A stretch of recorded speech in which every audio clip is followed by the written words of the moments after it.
Hi everyone, I'm outside, I'm taking a walk. I just picked Demi up from school and she's doing her homework. Violet is taking a nap. And I'm taking this time to reflect on the tragedy that happened yesterday at a Broward County high school that left 17 people dead. I've been searching for the words all day to be able to put this video together and I cannot seem to find the right ones. I'm gonna take this time to stop and say something that is very obvious. At this time, we need to start having real conversations with our children, with our friends, and with our family about gun control and what that means for us in the village. As I continue, I would like to also point out that Broward County is also where Trayvon Martin was murdered, where the terrorist neighborhood watchman George Zimmerman murdered Trayvon Martin. And not too far from there in Orlando at the Pulse nightclub is where another mass shooting happened not too long ago. And not just that, guys, but what is the significance of this horrific shooting happening not only on Valentine's Day, but also on Ash Wednesday? As a citizen, I find myself conflicted when it comes to gun control laws. That is because as a black woman living in America, I think that it is very important that the black community begin to teach our children from young ages how to take care of guns. How to take care of guns. I mean how to clean it, how to take it apart and put it back together, and how to fix malfunctions when firing. And of course, with these responsibilities comes the number one thing, gun safety. But on the other hand, I have two school-age children, one which I have to drop off every morning and pray that she comes home. That is not okay. I think that it's unfair that I have to teach my 6-year-old drills at home on what to do if there's an active shooter anywhere that she is, not just at home, the movie theater, the skating rink, the mall, what to do to be safe. With all that aside, I would like to also point out that while watching the news, I want to give a huge shout out to the superintendent of Broward County Schools, who I think that in the news conference handled himself so well. He hit so many important points, and if you did not have a chance to see that interview, I'll try to put a link at the bottom of my page so that you can click on it and that you can see that interview as well. I definitely do not have the answer, but I do know that the conversation has to be had.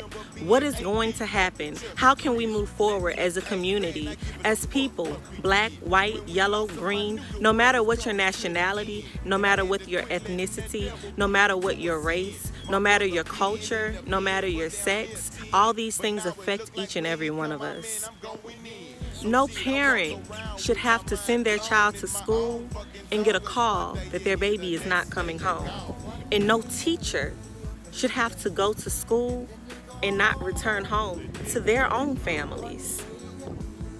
I can't bring up the talk of gun control without also bringing up the talk of mental health. If you live in America, you know mental health here sucks.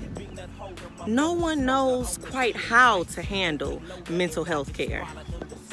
Clearly, we need to have a more aggressive approach when it comes to mental health. And not just mental health, but healthcare in itself. I mean, our own commander-in-chief is suspected to have mental health care issues.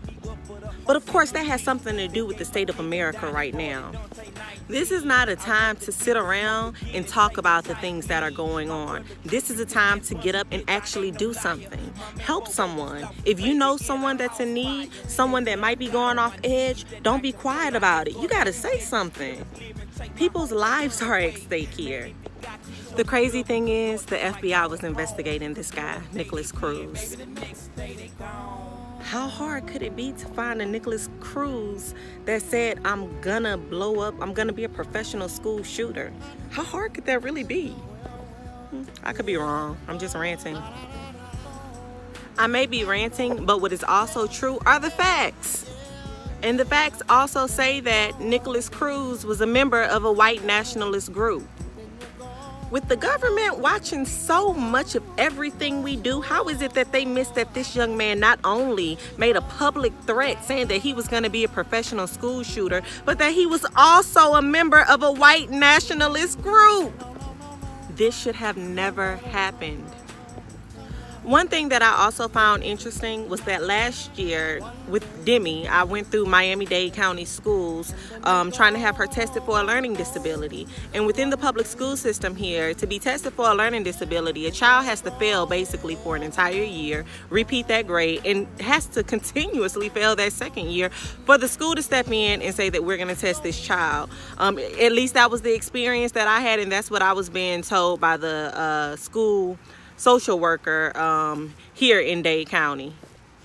I only bring that up because my curiosity was sparked when I thought of that in comparison to the mental health crisis here in America and within the school system even, because it seems like a child, although a lot of mental illnesses, the symptoms don't really show, from what I know, until maybe the teenage years or young adulthood. There are still signs if a child or a person is mentally unstable early on, and we need to start taking those signs more seriously and stop writing off our children. Not only that, but if it takes so long for the school system to discover that a child has a learning disability, I wonder what the process is to find out that a child has a mental illness. And again, that is my experience that I had here last year in Dade County. And I can only imagine that because Broward County is right above us, that they're somewhat alike. I don't know that, but it doesn't take a rocket scientist to figure it out. Make sure your babies are safe. Make sure that you're having that conversation with your kids. What to do, where to go, how to handle your fear. Make sure that we're having these conversations because you never know. You never know when that gun might be at your door. And as tragic and scary and sad as that is, it's very real. And it's time that we start treating it like it's a real thing that continues.